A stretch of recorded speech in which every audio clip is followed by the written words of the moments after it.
My guest today is Dr. Meredith Jones, and I have invited her to come talk to me about abundance because that is a topic that is near and dear to her heart.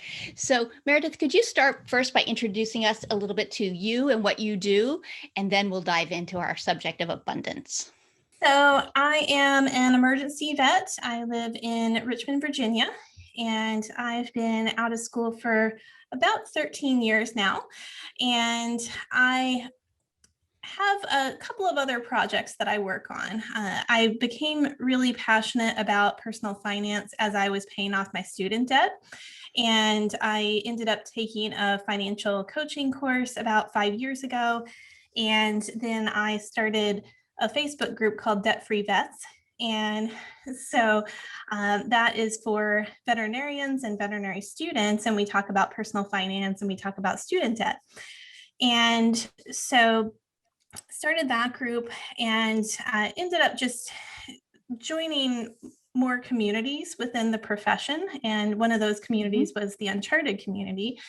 And so they talk about business and they talk about marketing. I went to one of their conferences for the first time and met Dr. Phil Zeltzman, who after that became my partner for the Veterinary Financial Summit. And so that's a conference that we put on last September, and we're having another one this year that's going to be virtual September again. And that is about personal finance and practice finance. And we have, in addition to the conference, we have an online community and we have a podcast as well. That is a lot of stuff. A lot of stuff.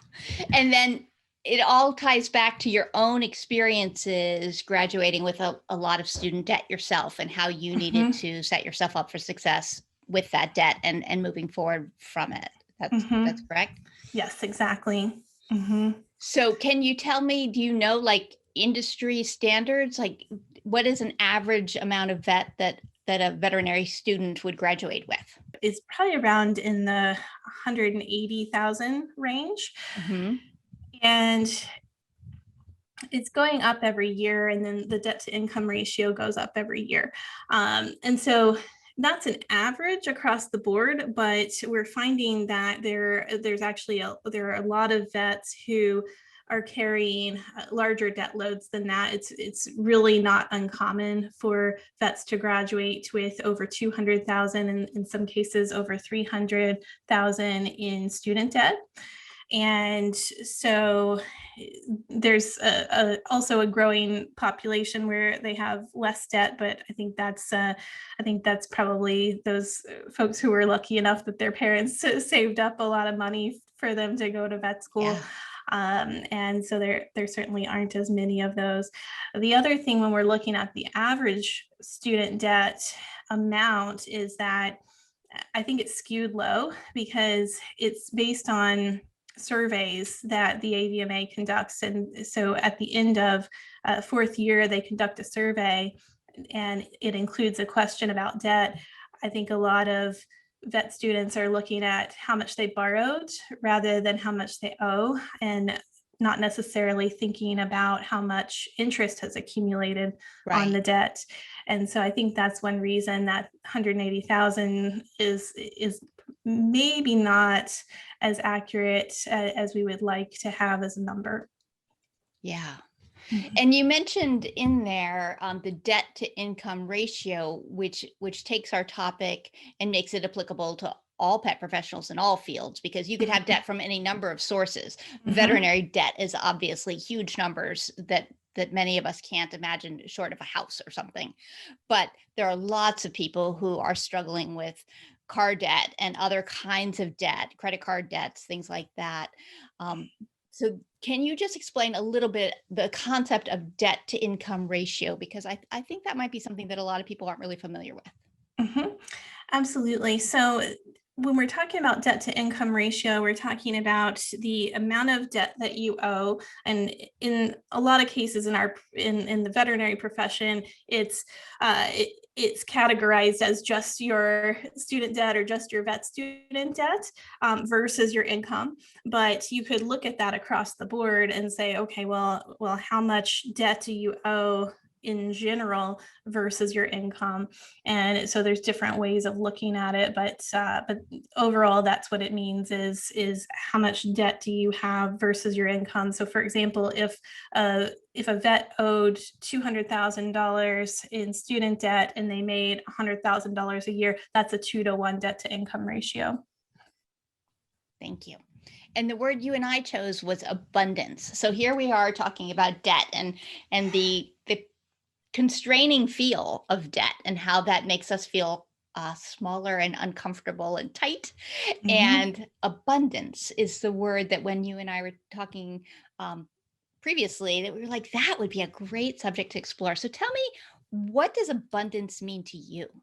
Mm-hmm. If we're looking at the dictionary definition, then you're usually talking about a copious quality of something, a copious quantity of something, I should say. And so you're thinking about prosperity. Some people just kind of pigeonhole it and think about just affluence or just wealth, which I don't particularly like to do. With Veterinary Financial Summit, we talk about financial freedom, and then we also talk about whole life success. And so to me, abundance is that whole life success. And I look at it from a bunch of different angles. So tell me more about that. What does whole life success look like for you? Mm-hmm, mm-hmm. So for me, it's about, okay, so if you want to have abundance, then we're not just talking about meeting our needs, right? We're talking about going beyond that. And so if you have abundance, then you've got the space in your life to think about how you can grow, how can you make a bigger contribution, how can you achieve significance or leave a legacy in your life, how can you make a true impact on the world. And so that's the way that I think about abundance. Awesome. So from that perspective of abundance being more than just, external measures or something that can be carefully calibrated or identified, but looking at it from the perspective of choice and freedom and the ability to grow and the ability to have impact. Can you tell me what is one thing that makes you feel abundant that has nothing to do with money? Mm-hmm, mm-hmm. So relationships. And so abundance, one way that we can have abundance is with our relationships. So family, friends, relationships with colleagues, and building those relationships with colleagues and with our team members as well. Certainly that's just one example. If we're taking abundance and we're taking it out of the framework of being just money, one of the things that we often hear people talking about as the flip side of abundance is scarcity. Are you familiar with the terms like abundance mindset versus scarcity mindset? Mm-hmm. Yes. How do you see a scarcity mindset showing up in sessions, like for the people who are attending the Veterinary Financial Summit? Where might you see the scarcity mindset playing a role? Yeah, so that's a good question. And so I think when we're looking at scarcity mindset versus abundance mindset, there's a couple different ways that we can look at it. We can look at it in our own finances, and then I can look at it from a business angle as well. So when we're looking at it from the perspective of our own finances, and I talk about this when I do presentations on budgeting, and I try to get people to kind of let's think about it from a different perspective. Let's think about it as a cash flow plan, because when we look at a budget, a lot of people kind of cringe when they hear the word budget and shut down. Yeah. because they're thinking about budgeting as something that's really constricting, and it's something that okay, if I create a budget, then I've got fewer choices. And it's not like that, actually. If you're creating a budget, you're actually looking at where does your money go, and then you can choose where you want to spend more or where you want to spend less. And Mm-hmm. so it's one of the things that Ramit Sethi, who wrote "I Will Teach You to Be Rich," talks about. And he likes to ask people, what do you love spending money on? And talk about the concept. He talks about the concept of spending a lot of money on the things that you love, and then spending less money on the things that you don't really care about. And Mm-hmm. I think that's a really interesting way to look at it, and an interesting way to think about scarcity versus abundance mindset in your own finances is okay, where could I have more of what I Yeah. want, you know? And then not just thinking about using coupons and cutting the Right. budget as much as possible. So so that's the way I think about it in finances. And then with business, coming from that perspective, what do we prefer? Do we want to have more of a collaborative approach, or Mm-hmm. do we want to have more of a competitive approach? And I really prefer the abundance mindset in business of, okay, where can we collaborate? Because especially when we're looking at the veterinary world, there are enough clients out there for all of us. There's an abundance of Yeah. work and there's an abundance of clients. And one client, and this also applies to other pet professionals as well, one client may resonate with one vet or one pet professional more than they do another, or one veterinary practice more than they do another. And so there's enough out there for all of us. Mm-hmm. And while you were talking, it made me think about a vet I was talking to a couple of years ago. And she said, I live in Northern Virginia. It's very densely populated. There's a vet everywhere, like everywhere. And she said the nearest vet to her is literally across a parking lot. Mm-hmm. And one day it turned out they had had an error in their ordering, and they didn't have the vet wrap, I don't know the technical name, but the stuff that doesn't actually stick to the fur. And they were like, oh no. And they just sent one of their people across the street, and they were like, can we borrow for a couple of days until we get this order straightened out? The people over there were supremely generous and were like, Mm-hmm. of course, sent them back with supplies. And she said when she called over later, she's like, what do I owe you? And they said, you know what?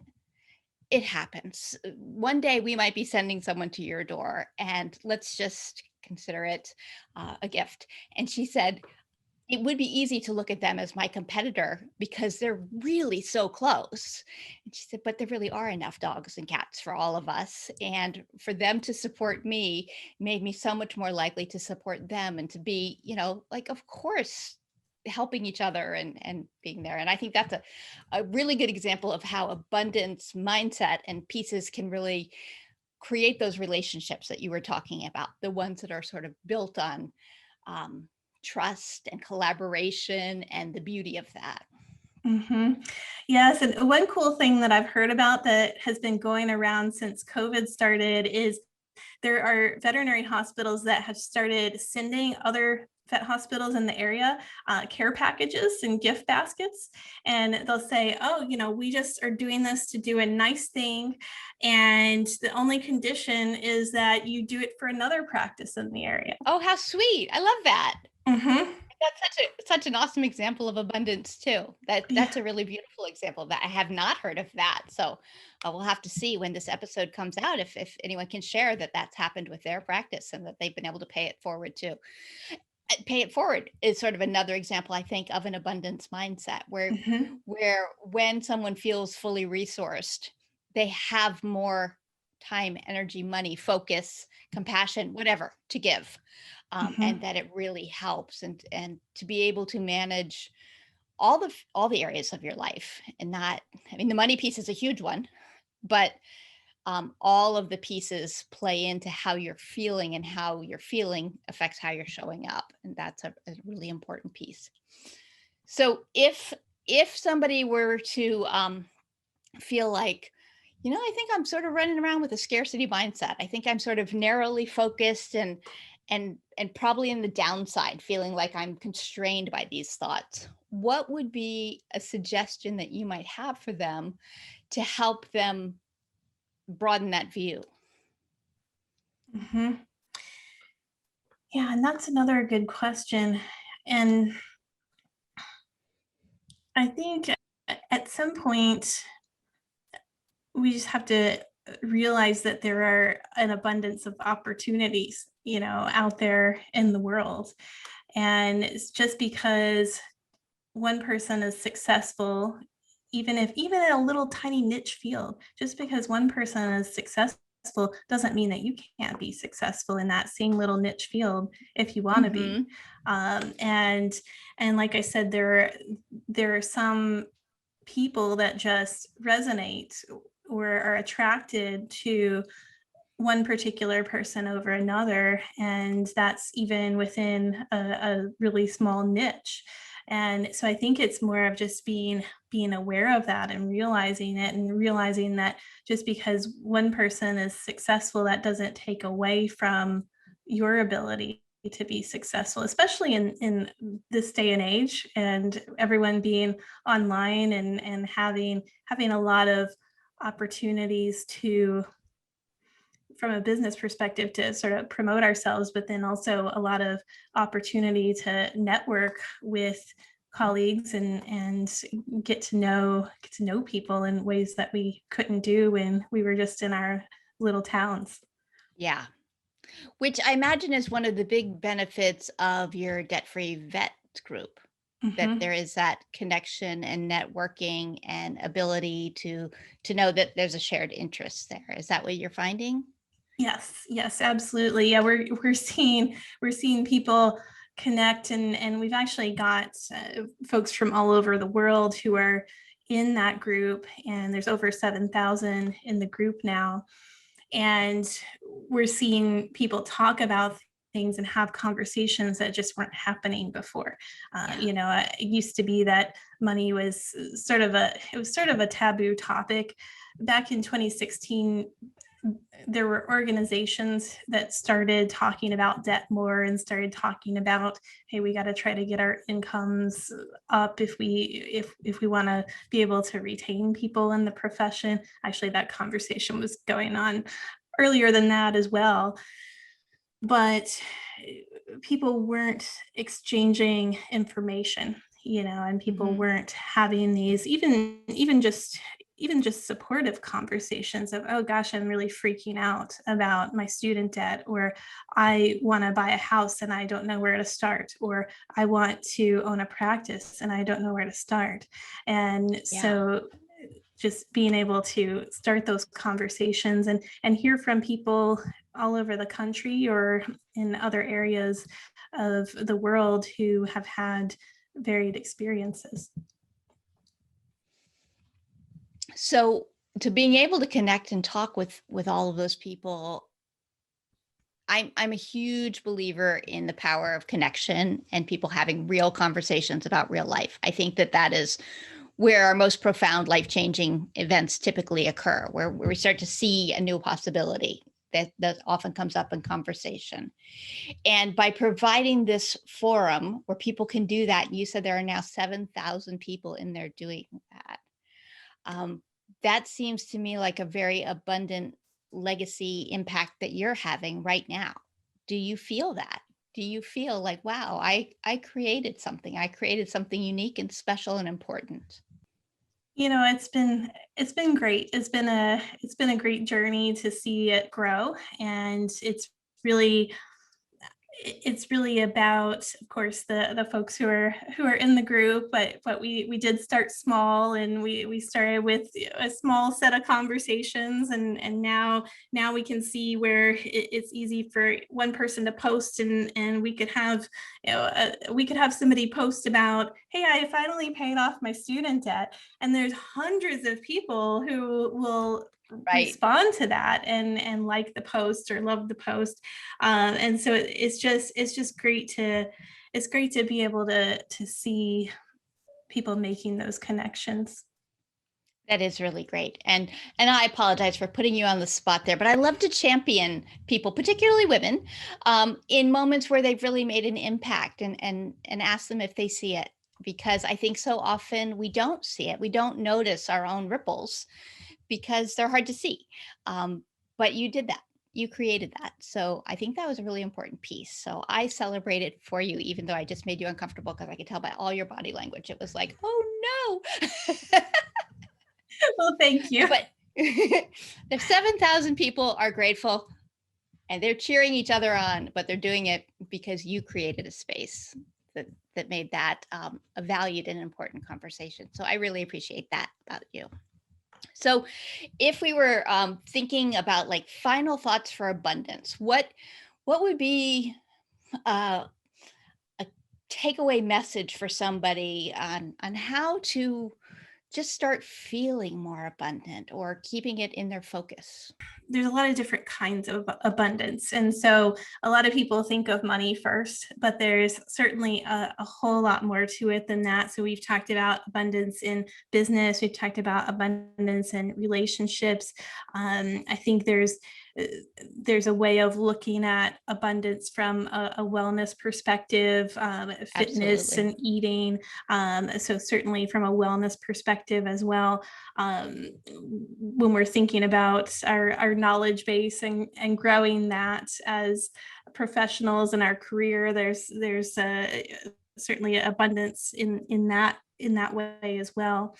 And so there are an abundance of opportunities out there in the world. And I think if you realize that, and if you're actively participating in your community, then you can increase many aspects of abundance in your life. I think that is absolutely true. Yeah. I use a self-care pyramid, and we start with sort of taking care of your health and your energy, because so many people are not prioritizing that, and that's certainly an area where abundance plays a role. And then sort of setting up the creative environment, and there's so many things that you can do to make yourself feel more abundant and have more resources within that. And then we move to really prioritizing and strengthening the relationships that nurture you, which is a piece that you had said all the way through, like that you're the people you surround yourself with, and the more comfortable you are to be yourself with them, such an important piece. And then the next layer is sort of leaning into your curiosity and your growth and your joy. And that's where you're talking about the knowledge base and having professional opportunities and chances to develop and learn new things. And then finally, we really get to that whole meaning and purpose part of like, what is the impact? What are you doing, and how are you changing someone else's life for the better? And I think that the abundance aspects, the themes that you've woven throughout here, really go all the way through that, because it is so much more than just money, which is not to discount the money in any way. Like, getting the other pieces in place helps, I believe, the money pieces. Has that been something you found? Actually, that's an interesting side question. When people focus a little bit more on some of the other abundant areas, does it help them with the challenges of managing their debt? Have you seen that? Yes. And it goes both ways. And so I've seen folks who really buckle down and they pay off their student debt, and they also get more physically fit at the same time. Because once you've committed to one thing, it makes it a little bit easier to commit to something else, like, okay, I'm going to exercise 3 times a week, or I'm going to eat healthier, and this is what I'm going to do that. So I've seen it go that direction. The other way that I've seen abundance kind of come through with that is folks who really lean in and say, okay, this is what I really want to do. And it may not work out, but this is what I'm most passionate about. And they lean into that. And especially if it's something that other people resonate with as well, then suddenly they have more opportunities, and then they may see that they've got opportunities to increase their income. That is awesome. Yeah, I like how it goes both ways, and as it should. There's so many layers to these pieces. So if people wanted to learn more about you and your work, how could they do that? Sure. So you can go to vetfinancialsummit.com, and take a look at that. We have a blog and a podcast, and we have the Veterinary Financial Summit that is coming up in September, and that's going to be virtual. Okay, great. Thank you so much. I appreciate you coming on the show today. Oh, you're welcome. Thank you.